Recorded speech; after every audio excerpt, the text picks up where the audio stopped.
For this first video of a two-part mini-series, I said to myself, hey Nim, why don't you forget about those silly 100 mil budgets and make your own dream team? And I replied, why not make two? So I decided to split the league in half alphabetically and build two dream teams from the sides in either half. I sat there and looked over the stats from last season and beyond, even delving deep into the realms of the championship, to scope out the best players and in some cases their alternatives, talented enough to make it into my two teams. Now, whereas some made it in due to their FPL contributions last season, whether it be goals, assists, clean sheets, what have you, others progress past boot camp because they have a nice list of fixtures to start the season off. And well, then there's those who just made it into the dream team because they're flat out awesome point scorers. Starting off in the top half of the alphabetical table with the goalkeepers. Cech has always been a stellar goalkeeper in the Premier League since he joined Chelsea all the way back in 2004, and last season was no different, keeping 12 clean sheets out of the 35 league games he played. That's over 1 every 3 games. He just keeps getting better each season. Oh dear. Pulling out outstanding saves and blocks on a weekly basis to keep Arsenal in the hunt for the top 4. Priced at 5.5, he is on the expensive end of the scale, and although he did amass less points than his similarly priced rivals Lloris, De Gea and Courtois, you could argue that it was because of the leaky defence he had in front of him, which can be seen in the 115 saves he made last season, 37 more saves than his closest rival Lloris on 78. If the leak has been plugged this season though by the signing of Kolasinac, this could only be good news for Arsenal and for FPL managers. Next up, we have Tom Heaton. Tom Heaton was the standout keeper in the FPL world last season, outscoring every other goalkeeper in the league. Although with the help of his Burnley defence, he only managed to keep 10 clean sheets. His points were racked up thanks to his overwhelming number of saves he made at 142, 7 more than his closest rival Pickford, who was then of relegated side Sunderland, and as a result being awarded the most bonus points of any keeper, 21, which is over double that of anyone else. Now if you're looking for an alternative, and although he doesn't quite make it into the dream team, it would be hard to ignore the new man at the Cherries, Asmir Begovic. Although he pretty much had a vacation last season on the bench at Chelsea, only making 2 appearances in the league and not keeping a clean sheet in either, he has been a well-respected keeper during his time at Stoke. He also has a lot of support in the FPL community, priced at just 4.5, with many now seeing him as the #1 keeper at Bournemouth, a team which totaled clean sheets in the double figures last season. Before I start with my defenders, it's safe to say the players making it into these spots will be doing so based on their attacking or set-piece potential. I've been playing FPL a fair while now, and if you want points from your defenders, and FPL is all about points, you're going to have to consider defenders who do a little more than just block the goal. So that being said, and flying into my first defensive dream team spot, we have Alonso. The ex-Trotter has come a long way since his days up north with the Black Cats. He was a standout defender last season, with his defending capabilities and a never-ending intention to get forward, grabbing 6 goals and 5 assists in the process. He was an integral part of a title-winning team that was built on the foundation of a solid back 5, whilst letting Marcus and Moses off their defensive leashes when on the attack. Now I know what you're saying, but Nim, he's £7 million for a defender. I know, he's expensive, compared with so many bargain 4.5 defenders available this year, such as Yedlin and Louver, and I'm not sure if I can get him into my team either. Though if you wanted, you could splash out a bit on a premium defender such as Alonso, and you could look at it as a straight swap for a midfielder of a similar price. Next up, we come to Aki. Aki showed real promise towards the end of 2016. He was playing regular minutes and scoring 3 goals in the 6 games leading up to Christmas. We were all loving this cheap beast. And then Chelsea jumped in, said they wanted their toy back, and stuck him on their bench until the last couple of weeks of the season after they had won the title. Why did they do that, you ask? To build him into a first teamer for them in the coming years? No, it's so they could sell him back to the team they took him away from for half a season and ruined him all for us FPL managers who had him at an absolute bargain at as low as 3.9. I'm not bitter about that one, not at all.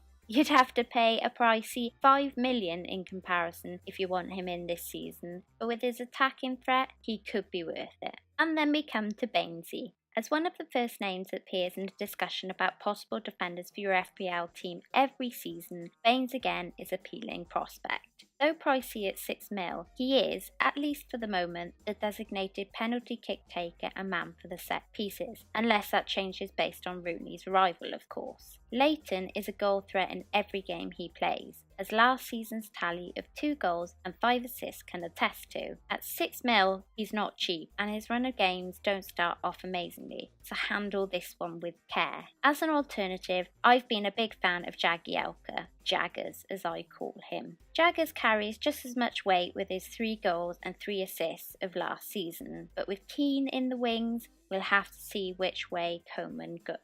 So, as I stated in my introduction, I wasn't going to bring you any old boring template dream team, and Patrick Van Arnold is given this spot here for his potential as much as anything else. At Sunderland, I don't think PVA got the chance to realise his full potential, but with the Eagles, he can fly. Even with his injuries, he managed 5 goals and 1 assist. 3 of those goals were with Sunderland, which actually made him the second highest goal scorer for the relegated side, only behind Defoe, having spent a half a season at another club. If you add a sprinkle of clean sheets to that, it's easy to see why he's priced on the more expensive side at 5.5.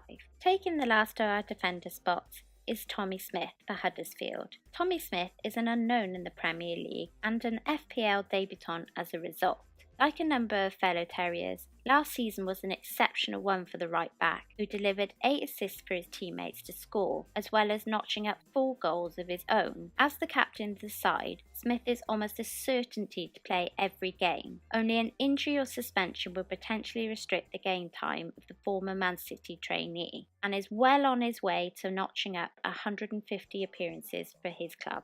Now let's take a look at my dream team midfielders. Moving on to last season's top scoring midfielder, and last season's top FPL point scorer, period, we have Sanchez and his 264 points. As an Arsenal fan, nothing pleases me more to say that. Though the summer transfer market rumours, coupled with this year's price of 12 mil, seems to be putting people off starting him in their FPL team this coming season. But with 24 goals and 11 assists last time out, and hopefully a more out-and-out centre-forward to provide for in Lacazette, can we really write him off? One thing's for sure, I couldn't not add him to my dream team. Though if you are considering an alternative to Sanchez and fancy a punt, you might want to take a look at Ramsey, who's 7 mil. Though not making it into my dream team as it stands, and sure, he only got 1 goal and 4 assists last season. If he stays fit, unfortunately he didn't last season, he could be a one to watch.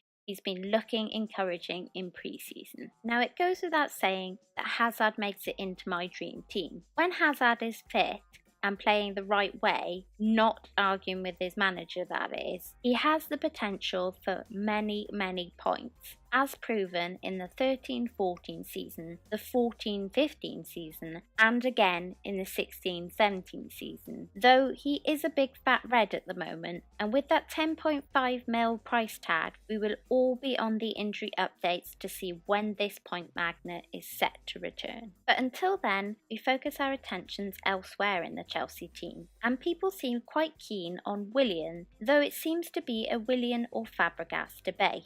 One or the other type scenario. Willian's pre-season is going well, and if he continues to play well, with him in the 7 mil bracket, he could be a real shout.